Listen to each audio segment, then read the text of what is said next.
overarching understanding? The cyclic AMP pathway and how different receptors activate or inhibit the adenylyl cyclase. Okay. So from that we had how many different isoforms of adenylyl cyclase that could be expressed in cells? Well, at least 5. And maybe you could tell us a little bit about what the 5 are that you remember.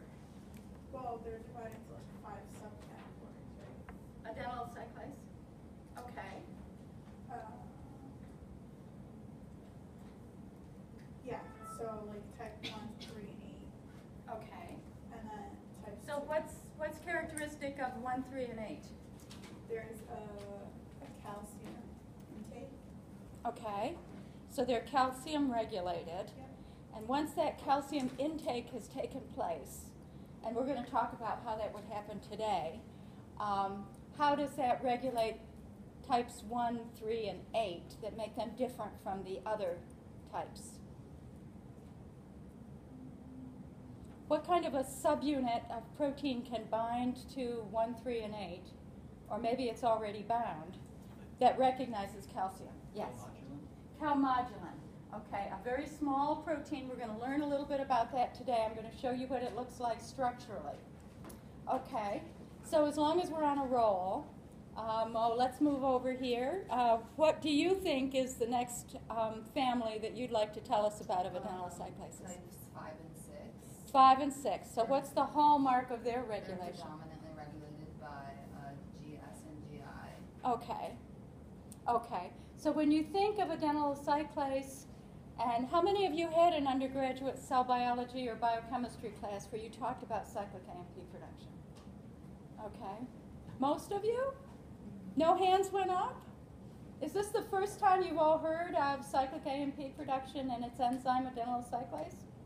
No? Okay. So the one you tend to think about is the one that's stimulated by GS-coupled receptors, predominantly inhibited by GI-coupled receptors. So that's your 5 and 6. Okay. What's the next large family that you can remember?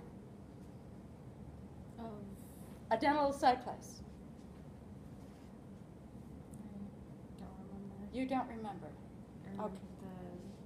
The graphs we were looking at, there was like, they were grouped into families, like Yes. 5 and 6. 5 and 6. Yep. We just discussed those a minute ago. Sorry about that. Okay. Does somebody want to chime out what the other larger family is that has 3 proteins in it?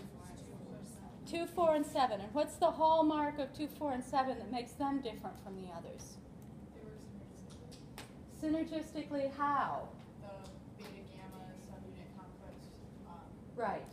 Yeah, accentuates phosphorus. Okay, so they have a part of their internal catalytic structure that recognizes the beta gamma substrate or subtype. So the beta gammas that are released from the GI and the GO can now, what we call synergize, they can make that response so much better.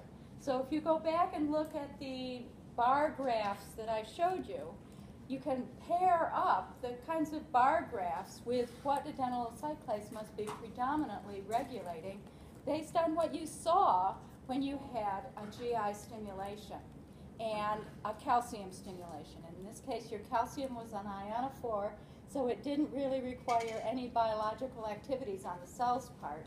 It just requires giving this antibiotic ionophore that will allow calcium to come through the membrane and into the cell. Okay, then there was one loner adenylyl cyclase way at the end, number 9.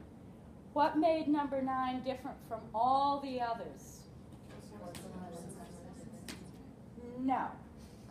So I heard mostly calcium sensitivity. Did anybody say anything? Forskolin. Right. It's not responding to forskolin.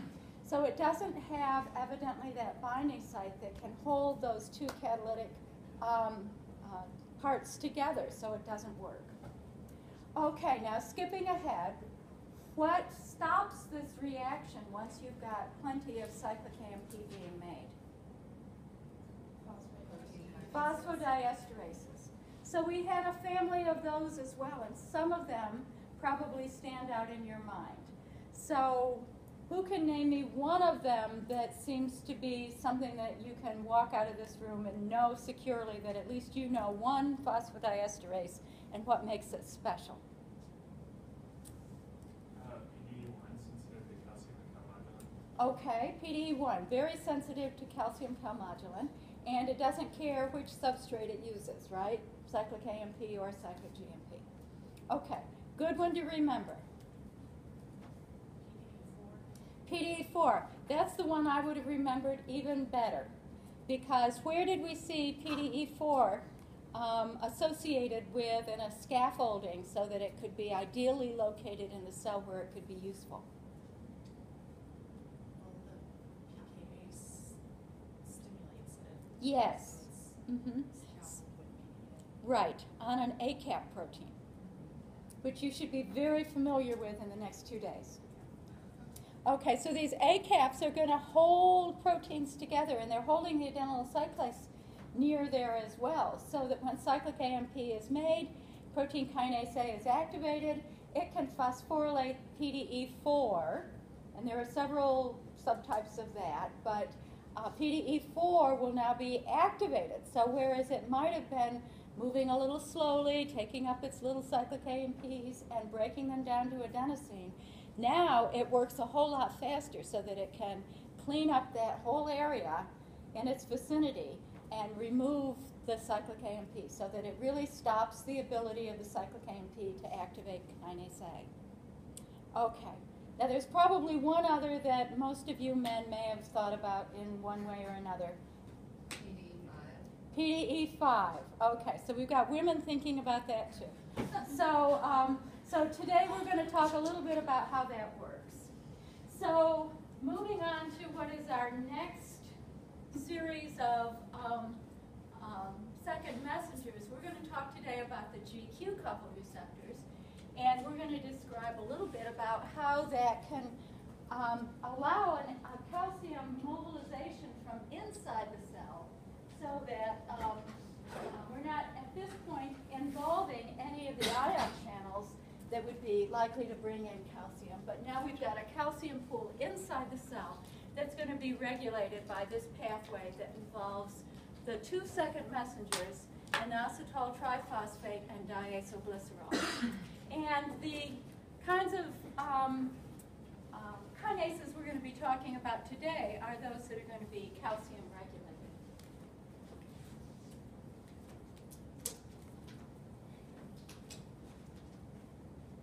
So this is our diagram here of what we're looking at.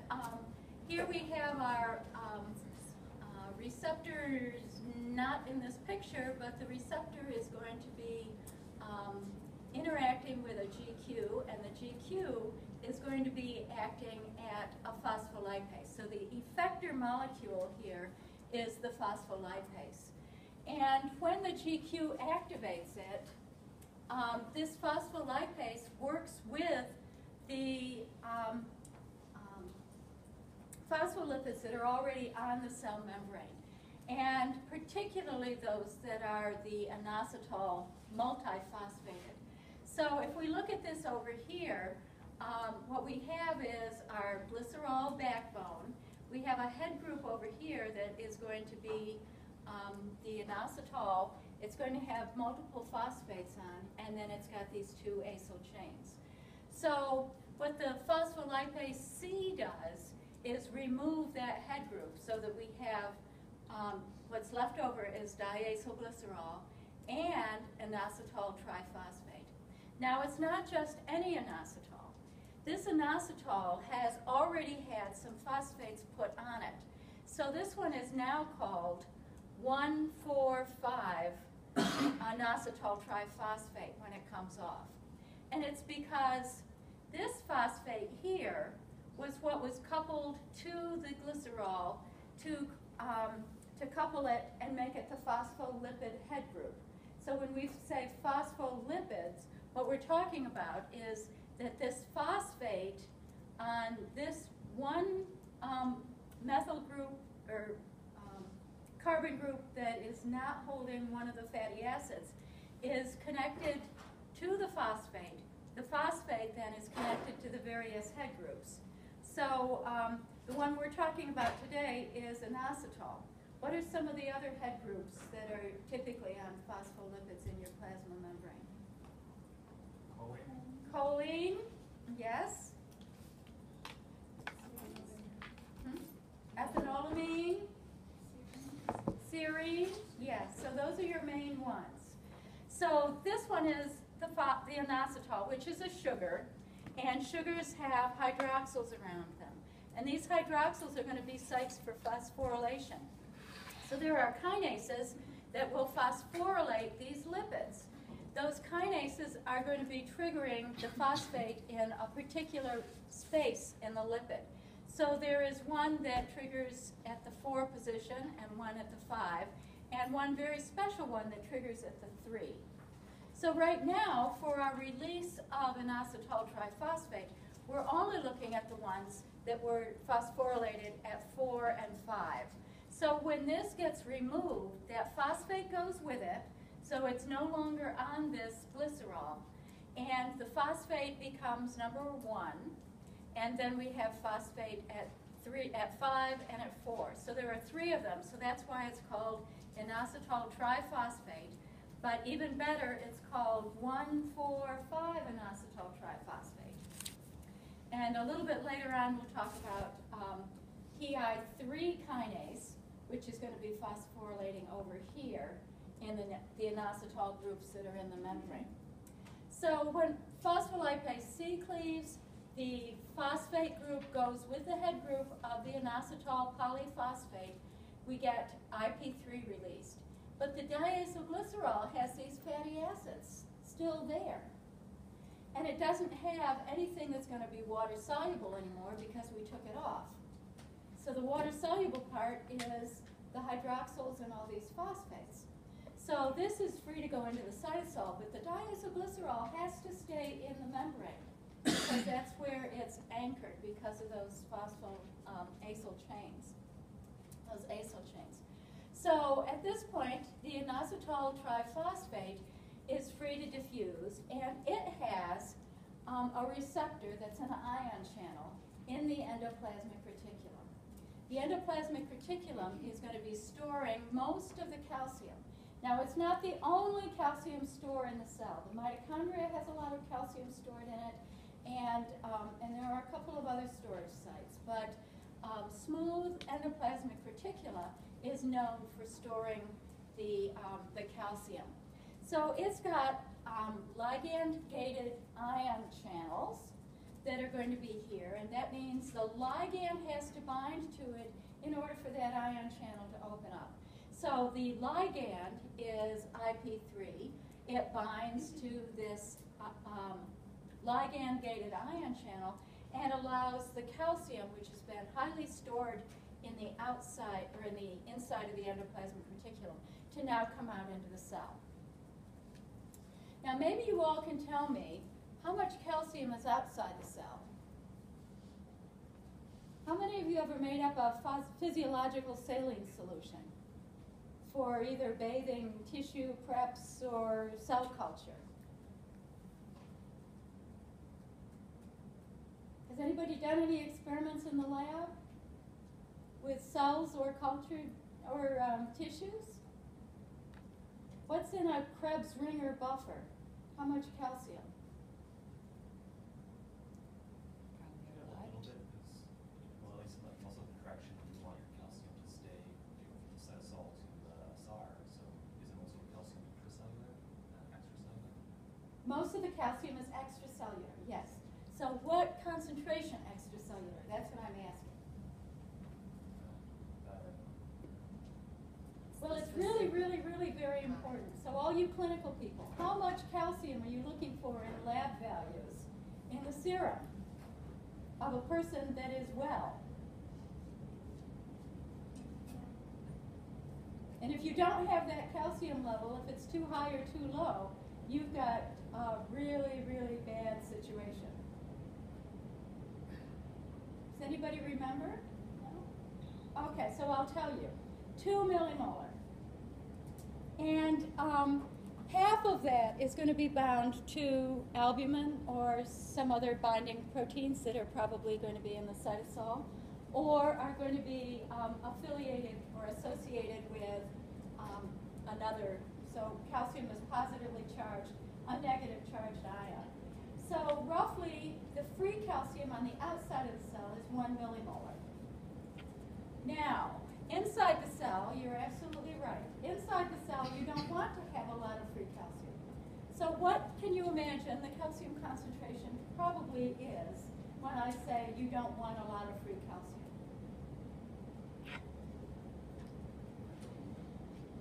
Well, we have a guess here, micromolar. Anybody else want to venture a guess? How much calcium would be in here?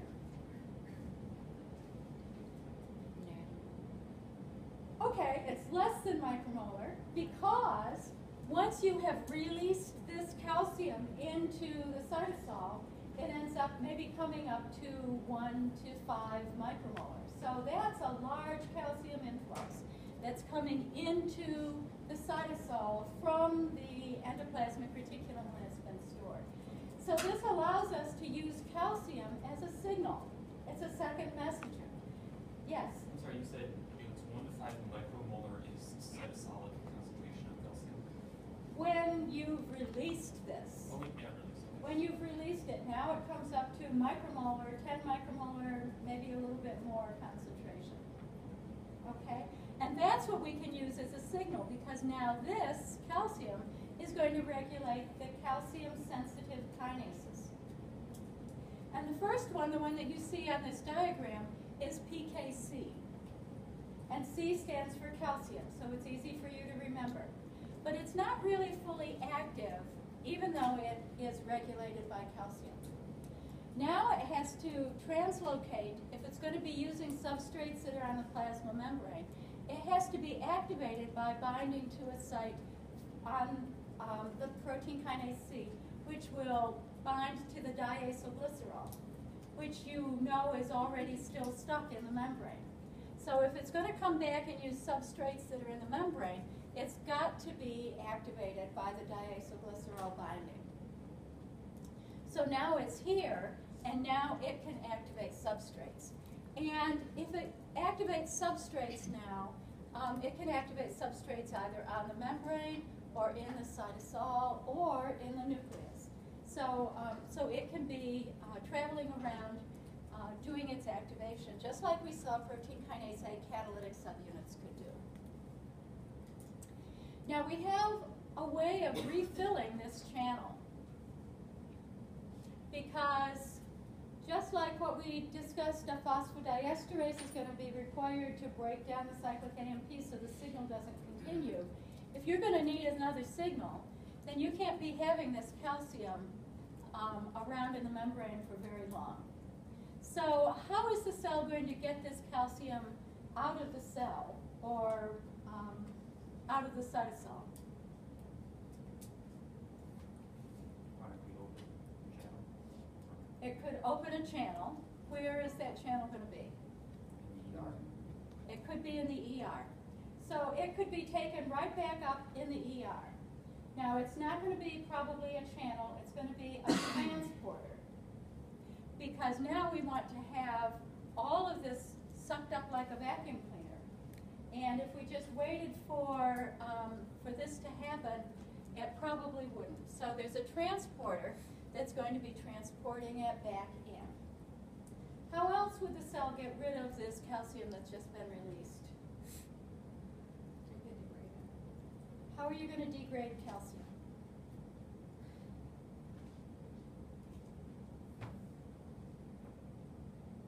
It's one single molecule, right? So degrade to me means break it down into something molecular. What? Push it out of the cell. Okay. Now we have transporters that can do that. Who can tell me what the transporter is that takes calcium out of the cell? Is it sodium? Right. It's a sodium-calcium transporter. So you're all used to hearing about the sodium-potassium ATPase? This is a sodium-calcium ATPase. And it's going to be really important for you to know a little bit about this, because when you start looking at how cells are regulating calcium, this is going to be in virtually every kind of cell. And it's going to be particularly important in cells that maybe have to regulate calcium in the whole body, like in the kidney.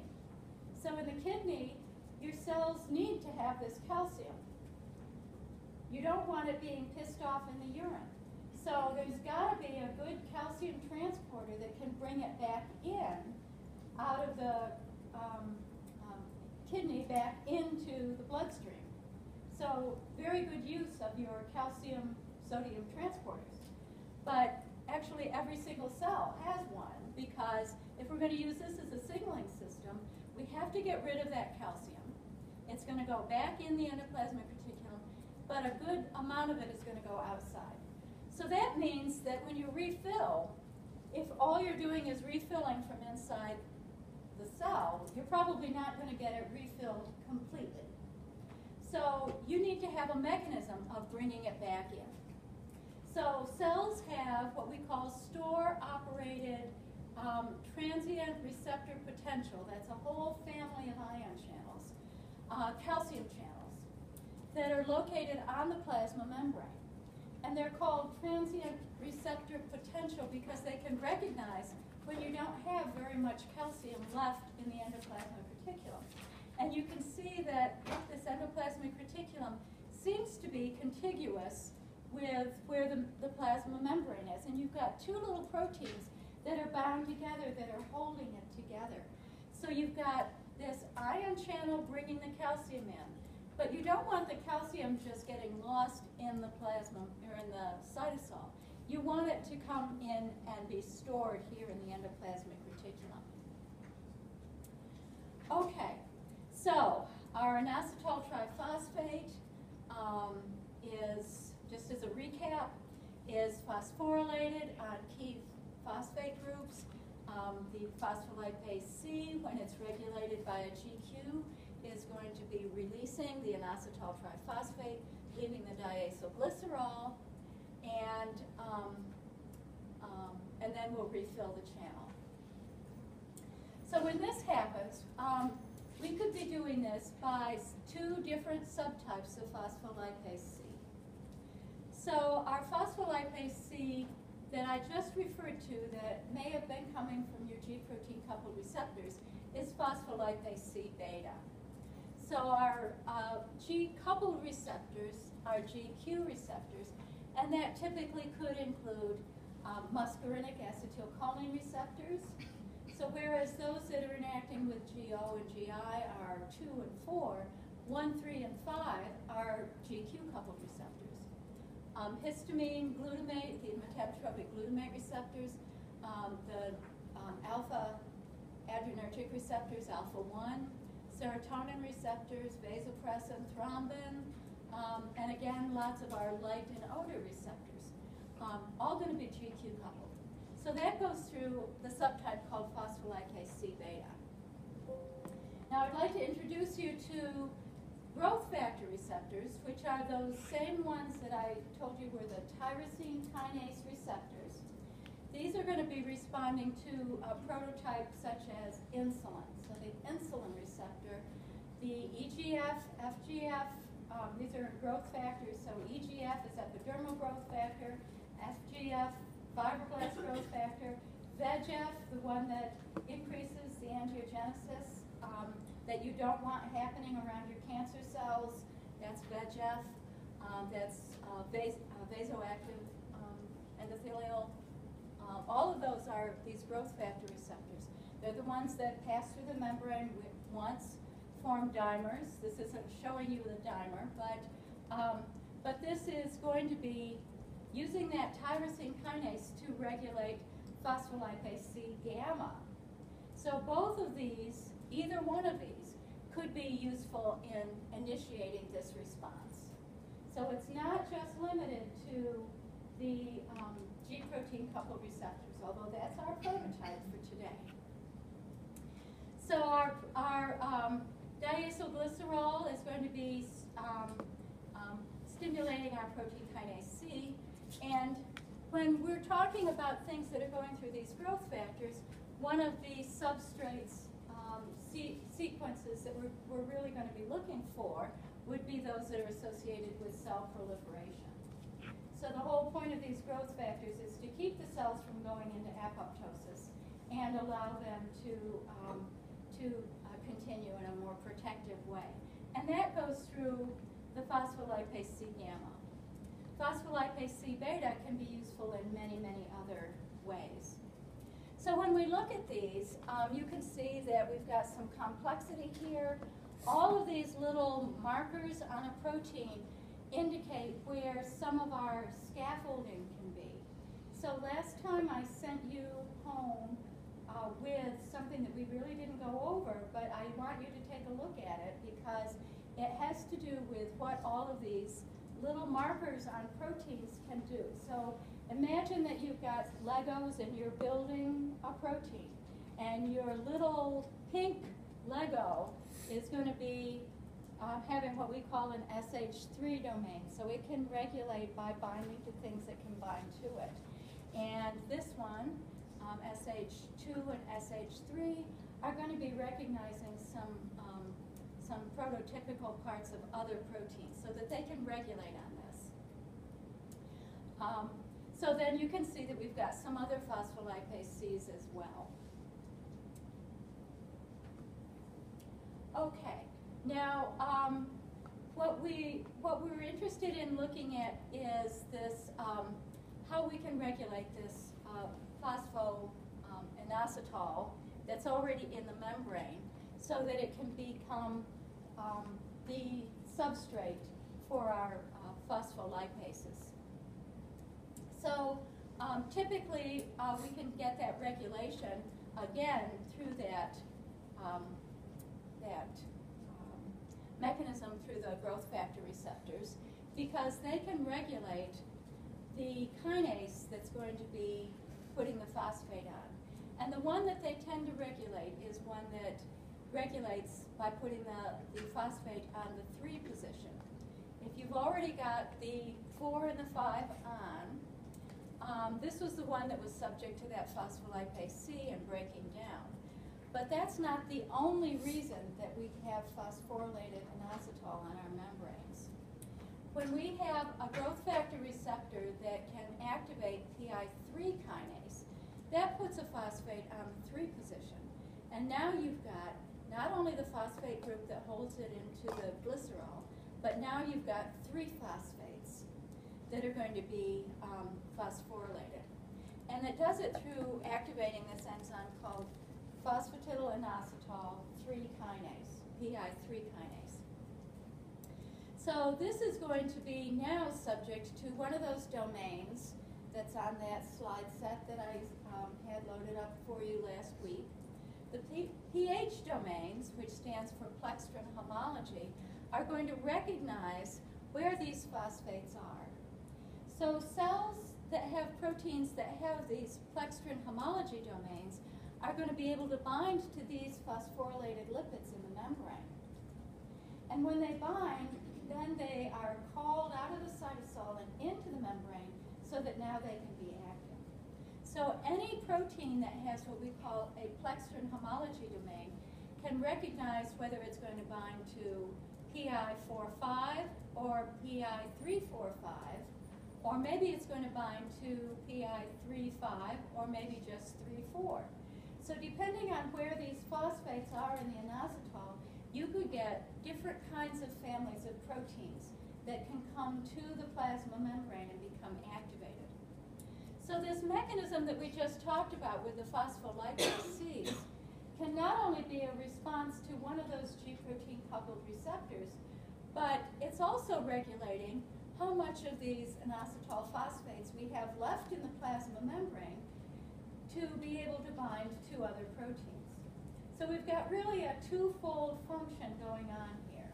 We've got the signaling through the inositol phosphate IP3, pulling the calcium out through the ion channel on the endoplasmic reticulum and allowing calcium to regulate PKC. But we also have a mechanism of regulating how much of these inositol phosphates are going to be on the membrane so that these other actions can take place. Now we can break down these as well, rather than going necessarily through the phospholipase C. We can break it down with a phosphatase, which takes phosphates off lipids. Now, last time we talked about phosphatases that would take the phosphates off proteins. So those protein phosphatases could reverse the effects that the pKa had. For example, the example we gave was glycogen synthase. So we could reverse the whole glycogen synthase process when we had insulin on board. Insulin is one of the growth factor receptors. So now we have growth factor receptors that can either make more inositol polyphosphates, or we've got phosphatases that can break this down. So this phosphatase is the phosphatase for breaking the phosphates off the lipids. So two very important functions.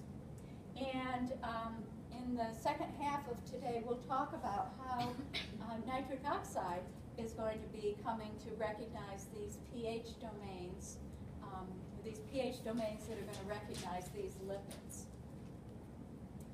Okay, now I want to talk to you a little bit now about the bringing back the calcium and storing it, because that's really a very important function to be able to get our calcium regulation replaced. First of all, I should let you know that this IP3 channel is not the only channel that's on the endoplasmic reticulum that can release calcium. There are a couple of others. One is responding to cyclic ADP ribose, and the other one responding to nicotinic acid adenine dinucleotide. So there are other ways to get calcium released into the membrane than the way that we're talking about. But getting it back in requires some ion channels that you're probably familiar with. So for the skeletal muscle, you have a real need for getting that calcium back in, because it's calcium that's regulating the contraction of smooth muscle.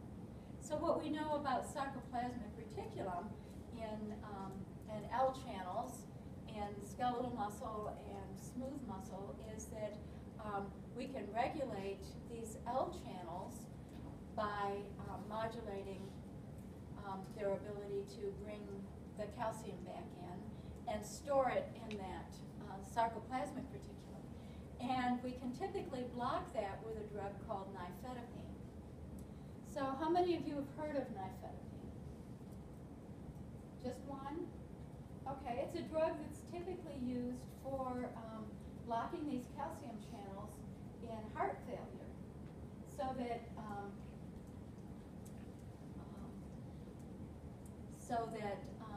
we don't get calcium overload. So this is linked to, on the outside, the L channel, and on the sarcoplasmic reticulum, what we call the ryanodine sensitive channel, because that's the one on the sarcoplasmic reticulum. And the two of these are coupled together, so it's two proteins coupled together. Skeletal muscle, cardiac muscle, and allows the calcium to come directly into the sarcoplasmic reticulum rather than moving off into the cytosol. So in order to fill up most of our channels that are on other cells other than muscle, we're trying to fill up that endoplasmic reticulum that binds the calcium. And sometimes that particular kind of endoplasmic reticulum can be called a calciosome. If you see in the research literature, it being referred to as that way. So here we have another set of proteins that are comparable to what we see in the skeletal muscle. And these are called STIM and ORI. So this is the way that the STIM looks if you're a molecular biologist. It's got a region that's going to be binding calcium. I'll show of what that looks like in a minute, the EF can. It's got a transmembrane region so that it can go through the plasma membrane. And there's a picture of that right there. And then it's got a region that's going to be activating by another protein called ORI. And so that is called the stera-alpha motif for protein interaction, or SOR. And so this is the region that's going to be binding to this ORI. And then we've got a regulatory site. So when this is in the membrane, the plasma membrane, it's also going to be in the endoplasmic reticulum. And this is going to be the glue on the Velcro that's going to be holding this protein together with the ion channel called ORI. So the ORI channel is also on the plasma membrane. And this is a 4-transmembrane channel that can allow the calcium to come in. And it's going to be regulated by coupling to stem. So it's going to be binding to this stem that's on the endoplasmic reticulum so that the two of these are going to be coupled together. And that's what's going to bind your endoplasmic reticulum to this ion channel to allow the calcium to come in.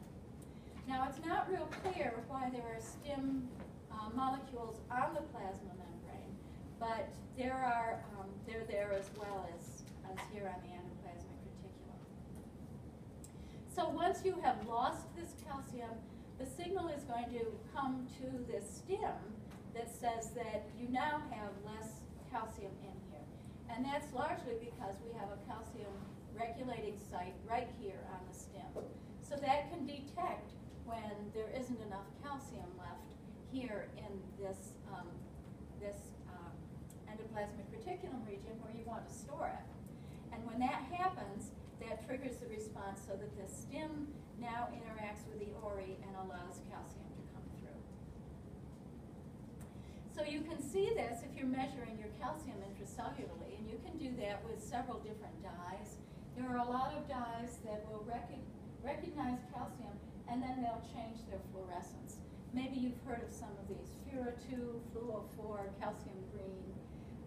When you put these in your cell culture system, then you can look under the microscope, and once you have done anything that's going to allow calcium to be increased inside the cell, then these will light up.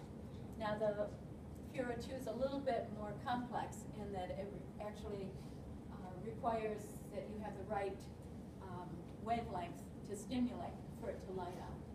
But basically what you see is once you've got your intracellular calcium, you see that it can be released from the endoplasmic reticulum. You see a large increase in that fluorescence, and then you see that that fluorescence goes away. But at this point is where it needs to be restored. So in your, if you don't have extracellular calcium, you can't restore it until you add the calcium back, and then you can see that that calcium coming in from the outside of the cell, this extracellular calcium, now fills those stores. So this is really important because you can't get another signal unless you can get that calcium back in.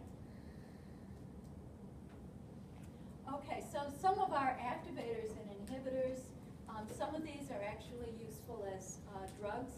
Others are for more research studies. So our ion channel inhibitors is one called 2-APB, and this is an analog of proteins that are going to be blocking that those channels that are going to be bringing in the calcium.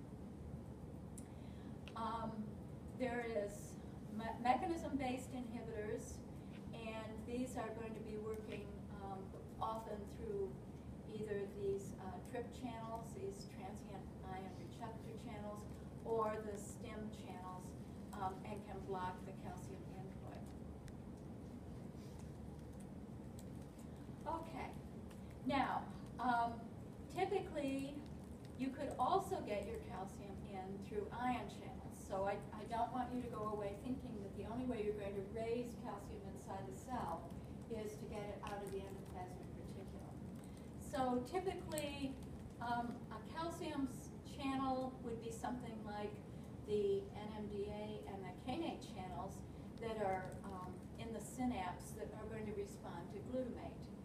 So here we see one of those scaffolding proteins. It's got what we call PDZ domains, and these PDZ domains are going to be holding an NMDA channel very close to a kainate channel, which is going to be binding to what we call an SH3 domain.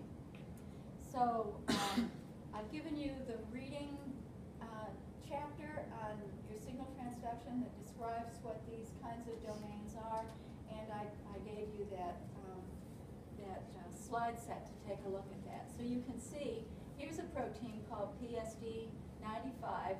It's postsynaptic density. It's very, very good at binding different proteins and holding them together. So that when you get an influx of glutamate into the synapse, you'll be able to open these channels and you'll get calcium coming into the cell. So that when you get your depolarization, you'll be able to get the calcium in. Now, if we're going to be looking at something where this is going to be useful, it could be the dendritic tree, where you've got lots of spines that are going to be responding to perhaps that glutamate that just was released from these presynaptic terminals. And you can see that what you might be able to get is a little bit of calcium, and it would be right there in that spine. You can see that the spine is actually, if it's going to try to get the calcium down to where the cell body is, it's going to have an awful lot of calcium diffusing. So if you have just a little bit of calcium coming in from one or two spines, that's probably not going to get your calcium down all the way to the cell body. But if you had a lot of synaptic activity, then you could begin to see a lot of calcium coming into this dendrite and going retrogradely to the cell body itself. So depending on how much activity you might have in a synapse, ultimately you might have no calcium that ends up in the cell body, a little bit, or a lot. And I've given you some websites that you can look at that have this visualized. I would take a look at those because it's really very exciting, because you can see either calcium spikes, which is what they call it if you only have one or two little dendritic processes being activated, all the way to what would be a wave of calcium coming into a cell. And then I have one for hippocampal cells, I have one for cardiac myocytes, where you can see the calcium coming in at one end of the myocyte and then ultimately filling the whole cell. Now, when we get our calcium into the cell, how are we going to recognize it? We recognize it by proteins that are going to be binding the calcium, and they come in two different categories. One is our calmodulin that we've talked about already. So what are two proteins that calmodulin has bound to that we already talked about?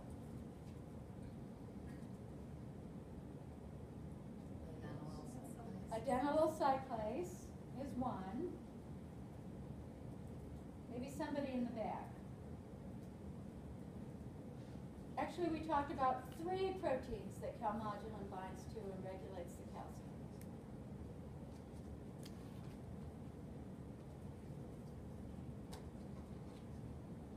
Adenylyl cyclase was already taken. Let's see. What? PDE what? CAM-K2. CAM-K2, that's right. CAM kinase 2, or 4. Way to go. Okay, that leaves the other one that I accidentally said. What was it? PDE, not 1, 4. Okay,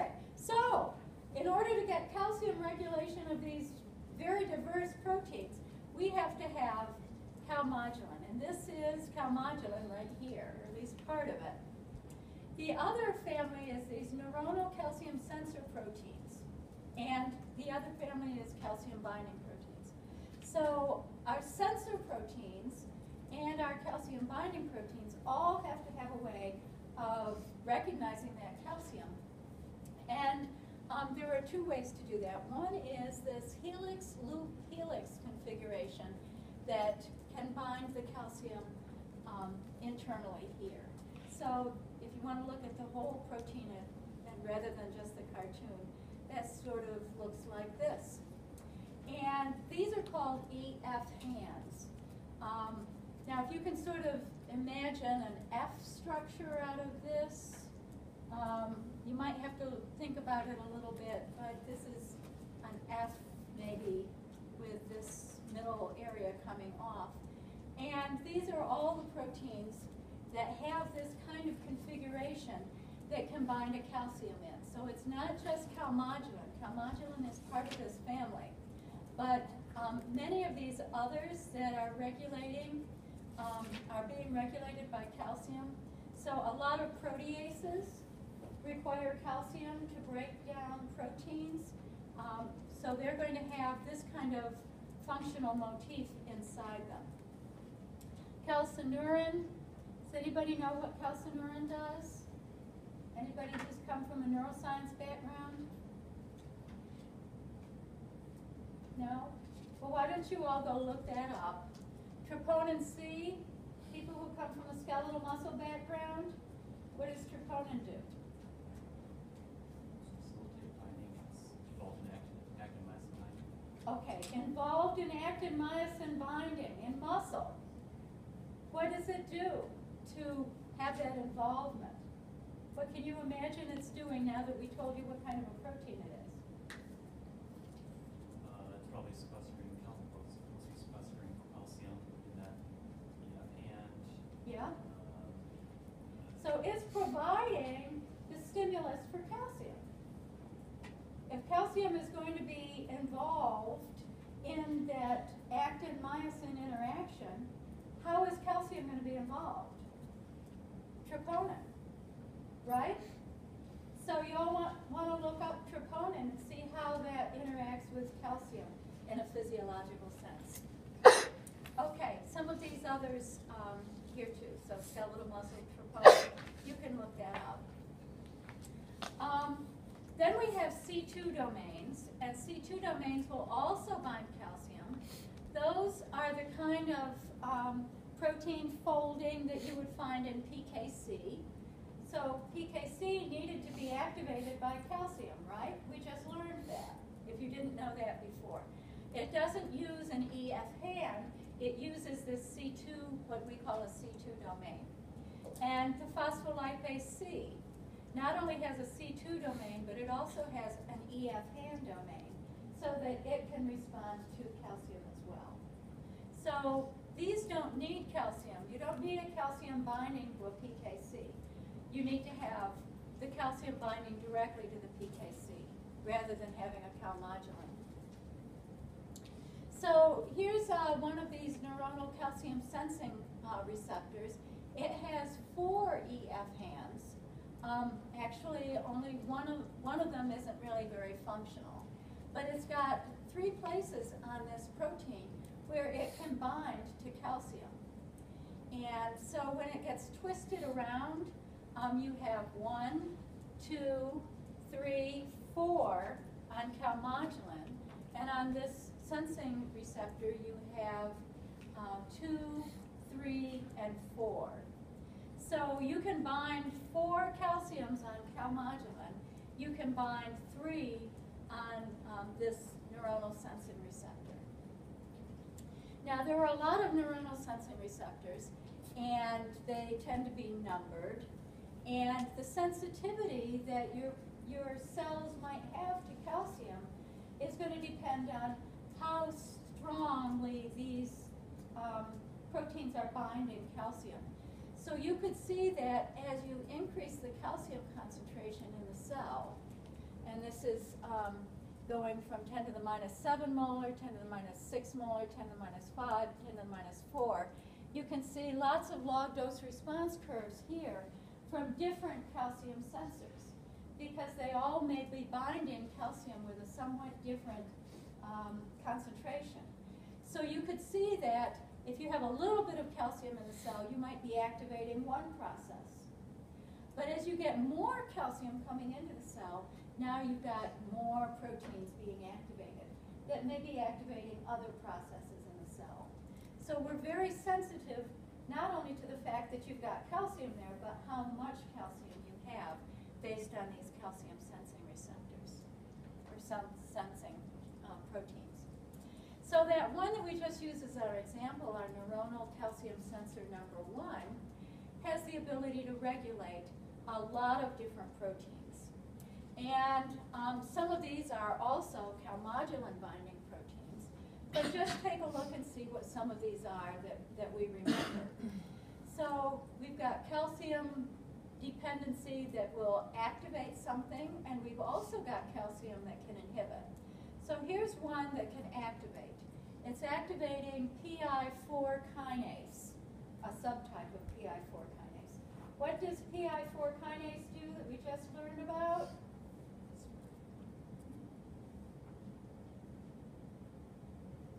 What is PI, the substrate?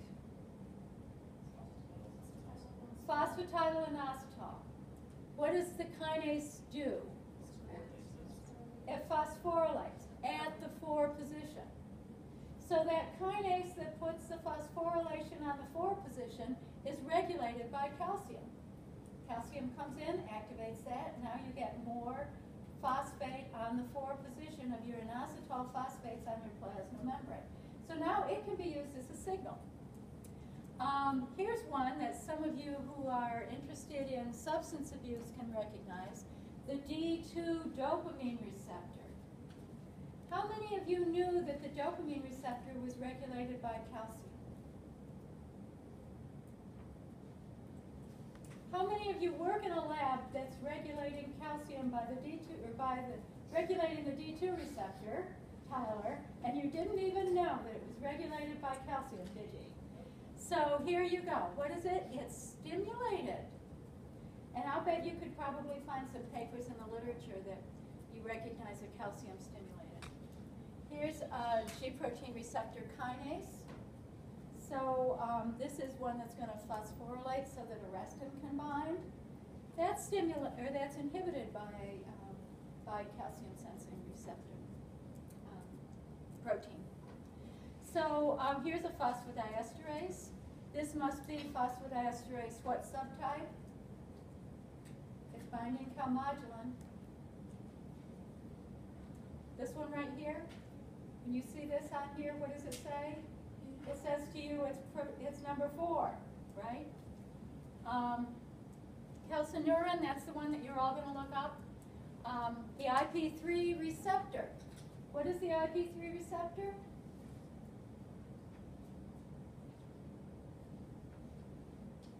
It's that ion channel at the endoplasmic reticulum that we just talked about. The receptor for IP3. It's going to allow the calcium to come out. And it's negatively regulated by having calcium there. What does that tell you? A negative feedback loop? Pardon? A negative feedback? It's a negative feedback loop. Doesn't that make a lot of sense? If you've got lots of calcium, binds to your calcium sensing protein, goes back to feedback. The way it feeds back is to regulate that channel. Okay, so there are other things on there, potassium channels, lots of potassium channels, and these are the calcium sensing domains of a number of these. And you can see some variability in them that makes them all a little bit different. So what I'd like you to do for just a minute, and you can take this home if you want to, but I'm going to give you a little something to think about. So you've got cyclic AMP accumulation, and you've got a phosphodiesterase inhibitor in neurons. cells, and now you've got a calcium mobilization. I may not have. Give me way too many. Yeah. Okay. So I want you to draw me a schema of how you could have calcium regulating this cycle. I can't do this, I was gonna say. Okay, so you can just draw a little schema of a cell membrane that's got all the components that you think are gonna be like in the, to be ready. Yeah, okay, good. And so if you could just take a couple of minutes to do that, we'll see whose schema might be okay. Oh, there's one clue I have to tell you. Fapsigargan. Fapsigargan is a compound that blocks that transporter of calcium back into the endoplasmic reticulum. So that means you block the ability to bring that calcium back in to the endoplasmic reticulum. Now think about all the things that we just talked about today. You all know what EGTA is? No. It's a chelator that can bind calcium fairly specifically. It's related to EDTA. You all know what EDTA is? That's Calgon. It's what you put in your bath water so that it makes your water feel velvety smooth. And what is it doing? It's binding up, it's a chelator that binds up all the phosphate and magnesium, or magnesium and the calcium from the hard water that you've got. So this is EGTA. It's like EDTA except that it prefers calcium rather than magnesium. So now you've got this cells with the Fapsigargan, so you're blocking the ability of getting the calcium back into the endoplasmic reticulum, and EGTA, so now you've chelated all the calcium on the outside of the cell as well.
So what you might want to do, if you haven't gotten started already, is draw a membrane that's got adenyl cyclase in it.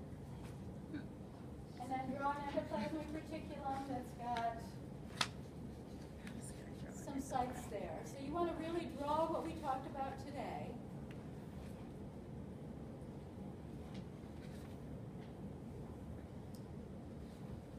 And you might want to make a note, because I think we're not going to have a whole lot of time unless somebody can come up with a really good diagram in the next 3 minutes.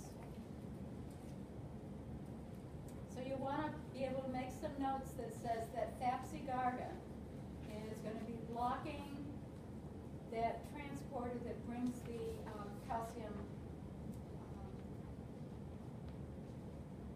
back into the endoplasmic reticulum.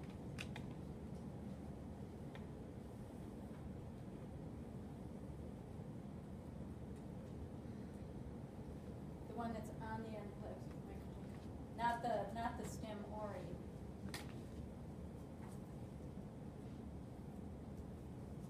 So you're going to want to incorporate some of these things into your diagram. Dr. Howlett? Yeah. EGTA, is that function the same as ETTA? It does, except EGTA is specific for calcium and doesn't like magnesium very much. So it's not going to mess up your magnesium levels. Thank you.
Okay, so let's make a list of what you've got on your diagram, or what you think you need on your diagram, so that when you can go home, you can put this together.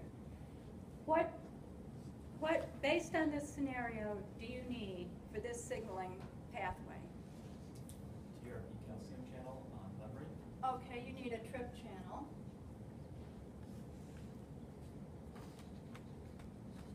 Okay, now this could be part of the stem and the ori, right?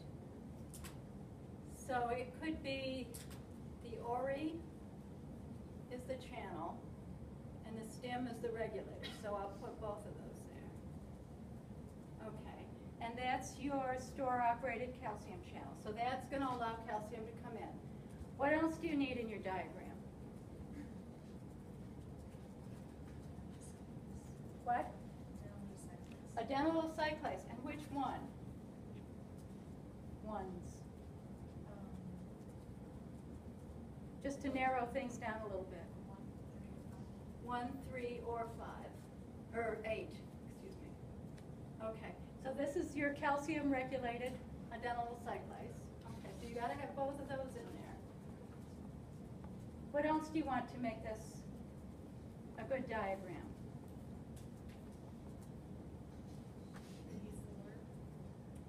Your PDE 4. Okay. Because I said that was there so that you wouldn't be getting rid of your adenylyl cyclase, so you could measure its accumulation. Okay. What else might you want to put in here? Because you've got the whole picture that we just talked about. IPP calcium channel. IP3 calcium channel in your endoplasmic reticulum.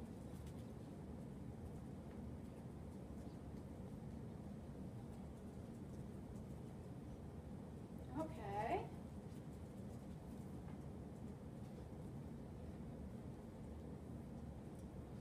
All right, these are some of the main things.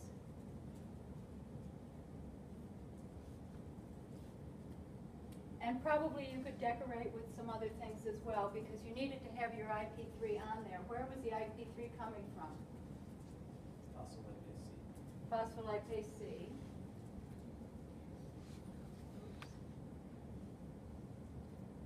Okay, so you want to put that in there. Which one of the phospholipase Cs do you think you'd like to put in there? The beta or the gamma?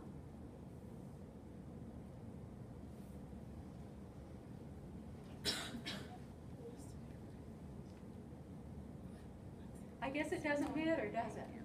Because you're going to get an acetyl triphosphate out of either one. But if you want to put your proteins together so that you've got something conceivable, you could have that coming from GQ alpha. That might be coming from a GPCR to get this going, and if it's coming through GQ, which one of the phospholipases is it? Beta. So we'll just put that there. Okay, now we had thapsigargan. What was thapsigargan blocking?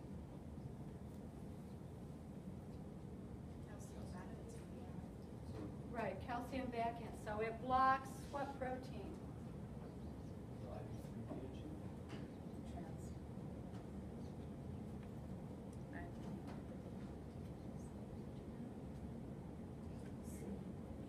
Calcium transport.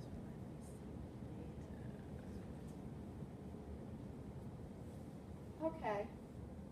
So if you can get all of these things in your diagram, you may want to put in a few others, then you can put this together and say what happens.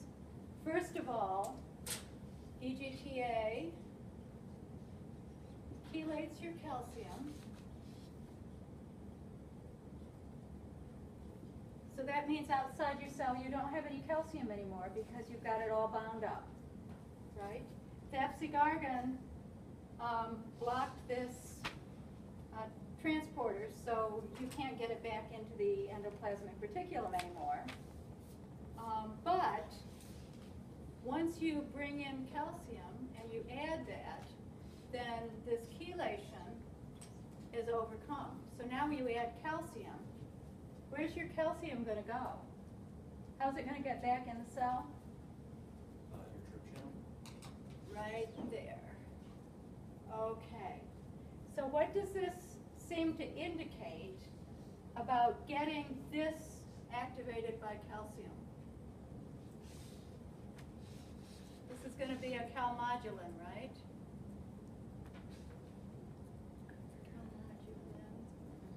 Calmodulin bound adenyl cyclase. So when you add your calcium back, you get a whole flood of it coming in through this ion channel called ORI, and that is going to activate your calmodulin. Your calmodulin is going to activate your calcium, your calcium sensitivity of your adenyl cyclases. So you could design yourself this whole signaling pathway that really can explain that little scenario that's in there. So you can write down those proteins, draw them the way you'd like, and then think about it a lot, because that's going to get you a little bit more familiar with the kinds of things that we talked about today, and can give you a good idea about how you can get calcium regulation in your cells in response to some stimuli that may have come from a GQ-coupled receptor and may be involving the calcium. So I'd like to tell us a little bit about now nitric oxide and guanyl cyclase. because this is a whole nother pathway, but it's not going to be exactly homologous to a dental cyclase at all. So it's working largely through our calcium sensing in a way that we can make a whole new signaling pathway through a second messenger called nitric oxide. So how many of you have heard of nitric oxide before? Okay, it was the molecule of the year probably before you were all born. It made the cover of Time magazine, largely because it was a vasodilator. And so I did my postdoc in the University of Virginia, where 2 Nobel Prize winners were. Dental cyclase stimulation of cyclic AMP production was Al Gilman's baby, because in our lab we were looking and we discovered the G proteins. In the lab that was in the rest of the department, Farag Murad, the other Nobel Prize winner, was trying to figure out how nitric oxide, well, he didn't know what nitric oxide was. He discovered nitric oxide as being the vasodilator that was important in smooth muscle, particularly in the vasculature. So when the Al Gilman lab was discovering the G proteins and their regulation of a dental cyclase, their lab was beginning to think, well, maybe there's some parallel there. That's how guanylyl cyclase is working. And what I'm going to tell you today is that's entirely different, very wrong. So if you begin to think that you could learn something from the lab down the hall and it's going to tell you what your lab is doing, here's an example of one that really wasn't quite that way. So we'll start out with nitric oxide. Nitric oxide is stimulated by, or is made actually from arginine. And this was one of the situations in actually discovering nitric oxide, was that we knew that there were a lot of nitroso-vasodilators from environmental toxins, from cigarette smoke, and in the clinic. So what kind of a vasodilator do you think of in the clinic that's used routinely? Nitroglycerin. Okay, all you clinical people in the back, you've heard of that? And there's another one, SNP, that is a vasodilator. These are on the market, and for people with angina, it causes some dilation of the blood vessels in the heart so that they don't get the pain that they would have when they don't get enough oxygen there. But the question was, these are all chemicals, and sodium nitroprusside, SNP, releases nitric oxide. Some of these other agents all release nitric oxide. It was a real boom to find that our little amino acid arginine can be used with a protein that's really very complex. It's got a heme, an NADPH. It's regulated by what? Calcium and calmodulin. So it's calcium sensitive, and when this nitric oxide synthesis works through all of these cofactors, it takes NADPH with oxygen and can take this nitrogen off here and leave this double bonded oxygen here, or take this nitrogen off, put this double bonded oxygen on, and release this nitric oxide. So now you've got nitric oxide coming into the cell from this very complex synthesis. So this nitric oxide synthase is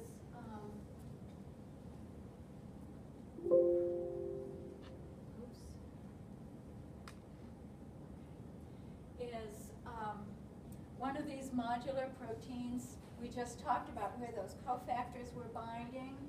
And here is one of those PDZ domains that hooks it up to proteins that are scaffolding proteins. We saw those PDZ domains in PSD95. You can bind nitric oxide synthase, that's the neuronal nitric oxide synthase, to this postsynaptic density protein. Now, why might you want to do that? you were trying to assemble proteins that go together and put them in the same spot,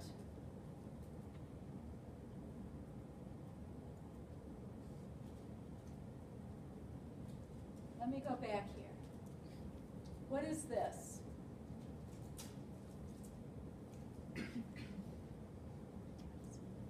What are the regulators of the production of nitric oxide? What is it? Calcium calmodulin complex. Okay, so that's regulating nitric oxide synthesis. If you want neuronal regulation of nitric oxide synthase, you have to have calcium coming in. So on PSD95, what do you have that can bring in calcium?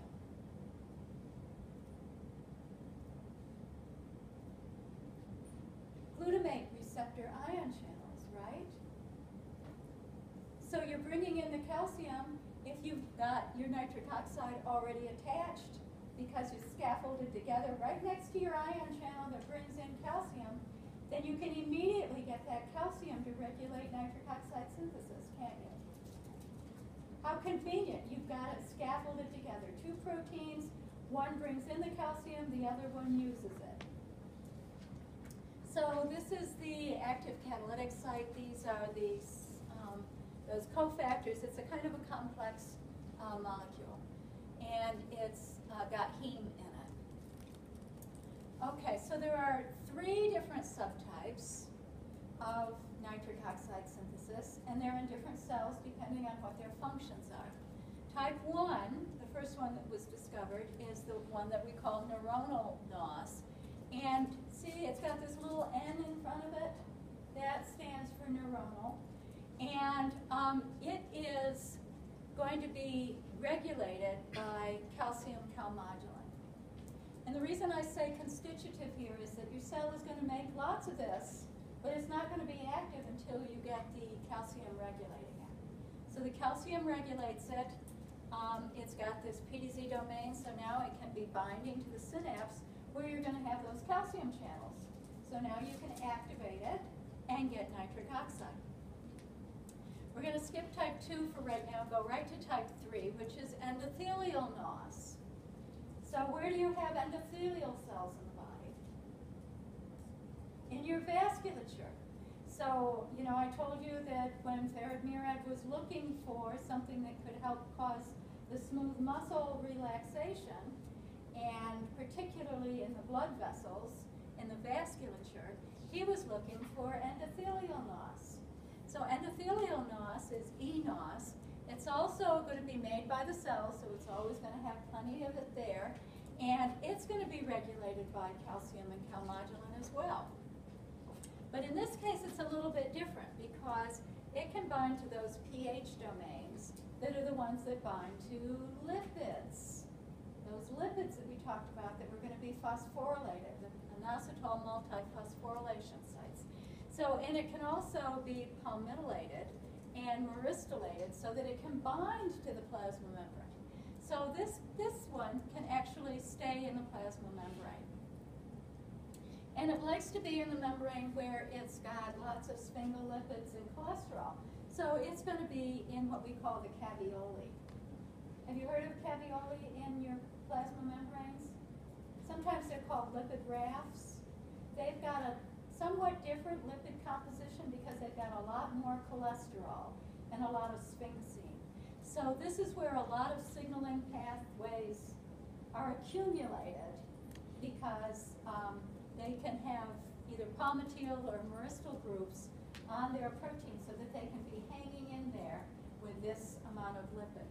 So that's what makes type 3 different from type 1. Is type 1, they're both regulated by calcium calmodulin. This one binds to PDZ domains that are going to be typical of a protein scaffold, and this one binds to pH domains that like to bind to those lipids in the membrane. So you've got really 2 different ways of targeting these 2. And in some cells, you actually have both nNOS and eNOS, but you can see they're not going to be in the same place in the cell. They all respond to a calcium influx or a calcium mobilization. So the mobilization we just talked about. Okay, now type 2 is called inducible NOS. So frequently you see a little I in front of that rather than an E or an N. Inducible NOS is induced by cytokines like TNF-alpha, interferon gamma, interleukin 2. These are inflammatory cytokines.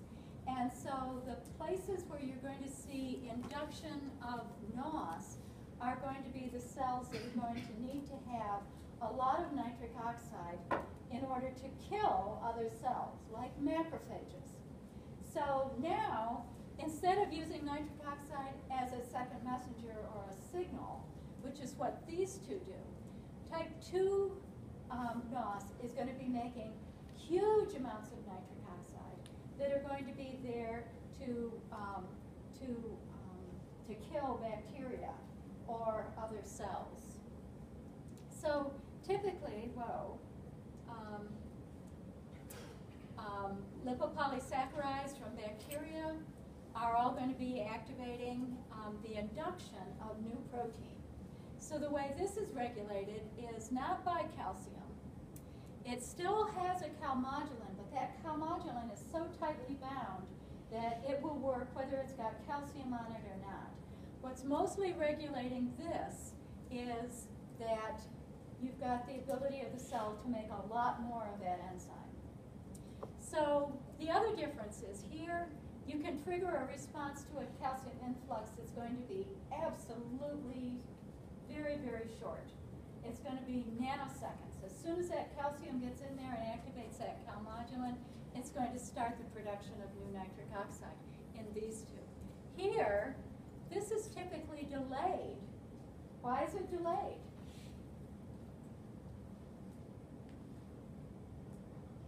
Why is it delayed 4 to 6 hours, actually? Make sure that what you sends are taken up should be degraded or killed if it's in. Not exactly, no. What? That's right. You've got to have the time to induce new protein synthesis, get your mRNA out there, get your new proteins made. And so the whole induction process in response to these cytokines, so you've got to actually get your cytokines activated first. So you've got to get your cytokines activated in response to your LPS, and then you've got to get your cytokines to go into the nucleus and begin the induction process. So when you get sick, you're not going to have this instantaneous bacterial killing. It's going to take 4 to 6 hours in order for you to get enough nitric oxide to actually do this. Now, we already talked about our clinically used nitric oxide generators, sodium nitroprusside, glycerol trinitrate, which is nitroglycerin. The cells can also respond to a group of proteins that we call SIN, S-I-N. These are morpholinosidnininamine, and some acetylpenicillamines. These are called nonoates. If you ever hear people talking about things that are going to be making nitric oxide, these are things that you can give to cells so that now they're going to be generating nitric oxide for you. And then there are some inhibitors that are useful for blocking ions. We're getting to be having more inhibitors that we can find that can be maybe selective for N and eNOS as well, but that's not quite as far along. Now, a little bit about cell killing versus being a signal. Being a signal means that you're only going to make a little bit of nitric oxide, and it's going to change the way cells work by nitrosylating cysteines or sometimes nitrogens. So what happens here is that your nitric oxide in the N2- form can interact with cysteines that are on the cell, and it can also interact with the glutathione. So it's thought actually that nitric oxide can bind to glutathione and be held in the cell, so it's not reactive. And then when it's released from the glutathione, then it can act with other proteins. So you can make your nitric oxide, you can have it either react with other proteins as well, where you can nitrosylate them, or you can act as a storage form to have it on glutathione. And then the glutathione can exchange that with other proteins. And that can lead to signaling. So that's what we call nitrosylation. Or we can have our nitric oxide interacting with some of the reactive oxygen species that are going to be in cells. So these can lead us to peroxynitrite or some of our other more toxic kinds of nitric oxide oxygen species. So our peroxynitrite doesn't allow nitric oxide on these cysteines. It's going to be nitrating tyrosines. Now remember, tyrosine has that hydroxyl group on it. And so if you put this on here with this reactive peroxynitrite, then that's going to cause abnormal tyrosine signaling and can ultimately be part of the damage that can be caused by nitric oxide. Now, nitric oxide and peroxynitrite are not going to be limited to damaging there because they can also damage DNA and RNA. So that's how your bacteria could be killed by large amounts of nitric oxide, is that they interact with the reactive oxygen species, become reactive nitrogen species like peroxynitrite, and kill the cell. So we've got also nitrosation. That's where the nitric oxide is going to be binding directly to proteins. So here's one where we can have our nitric oxide reacting with the metals that are in proteins that have hemoglobin or heme binding proteins, such as hemoglobin. So hemoglobin has our ferrous groups bound inside, and hemoglobin's job is to do what? Transport oxygen. But what is nitric oxide? It's not oxygen, it's nitrogen, oxygen. And it can bind to hemoglobin as well. So this is also going to bind. It can compete with that oxygen. So your oxygen carrying capacity isn't so good anymore. But this is going to be relatively reversible. So here you've got your nitrogen oxide, nitric oxide, interacting here where you've got a sulfhydryl group, not from cysteine, but now interacting with these ions. So it can change the reactivity of your hemoglobin. Now here's an example of how our nitric oxide reactivity can be working through the thiols that are on cysteines. And here's our picture that I just envisioned for you of having your glutamate receptor here. This is your NMDA receptor bound to that PSD95 at one of those PDZ domains. So calcium could come in. Calcium can interact with the calmodulin and bind and interact immediately to nitric oxide because it's bound to one of the other PDZ domains on that protein. So you've scaffolded the way the calcium comes in to now the way the calcium interacts with the nitric oxide. So now you can take your substrate arginine, make plenty of nitric oxide, and you can regulate other proteins. Now, if I could take about 3 more minutes, I want to tell you about the guanylyl cyclase, because that's how we got started on this conversation, is that guanylyl cyclase is not regulated at all like adenylyl cyclase was that we just talked about. Nitric oxide regulates a guanylyl cyclase that's soluble and in the cytosol. And it's this guanylyl cyclase that actually can do the work of causing the vasodilation.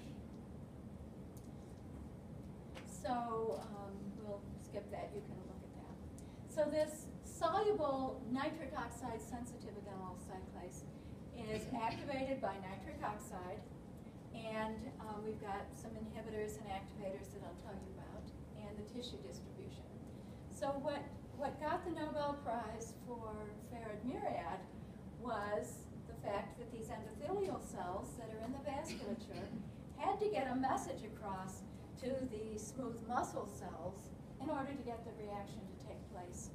And so the way this works is acetylcholine working through a G protein coupled receptor, phospholipase C, IP3 activates your calcium release, so your calmodulin could activate nitric oxide, and then you could make nitric oxide. Well, it's a small molecule gas. It can diffuse out of these endothelial cells and regulate smooth muscle. Now, I also have to tell you this is not the be-all and the end-all here, because this nitric oxide can be regulated by phosphorylation. And so it may not need to go through this kind of calcium mobilization in and of itself. It can be phosphorylated and it can regulate and it can begin activating as well. So the point is your nitric oxide is made in your endothelial cells, but it regulates the smooth muscle relaxation here in the smooth muscle cells of the vasculature. So it takes both cell types in order to get this response. Now, on the other hand, the inflammatory response is not a cell signaling at all. It is part of a whole series, when you get the inflammatory reaction, of proteins that are now being made in response to those cytokines. So you get COX-2 synthesized. That makes the prostaglandins. Prostaglandins are involved in transmitting that inflammatory response. And that begins about 4 to 6 hours later. You got, at the same time, the induction of iNOS. iNOS is going to create a very large amount of nitric oxide in those cells, and that's also going to be involved in the pain response, but more importantly, it's involved in regulating the ability of macrophages, for example, to kill cells. So here you've got what would be now an amplification by the fact that you've got a lot more iNOS. It's going to interact with the reactive oxygen species in the cell, and it can not only react with proteins in the cell, but it can kill the bacteria. I'll let you take a look at this. This is what happens when you have some nitric oxide minus animals. And which one was the iNOS 2? Let's refresh our memories here. iNOS 2 can be part of what that killing mechanism is that causes damage during stroke. So take a look at this figure. You'll see that in nitric oxide -2 mice, you have much less damage due to stroke than you would have in the normal cells. Now, that's not the only guanylyl cyclase. We have a membrane-bound guanylyl cyclase that responds to peptides. Atrial natriuretic peptide was one of the first ones that was discovered. Here we've got our transmembrane region, but compared to our soluble, this is our nitric oxide binding site. This is not going to bind nitric oxide. It's going to bind a peptide. So all of your membrane-bound guanylyl cyclases are regulated by peptides, not by nitric oxide. And then we've got our catalytic subunit down there. So our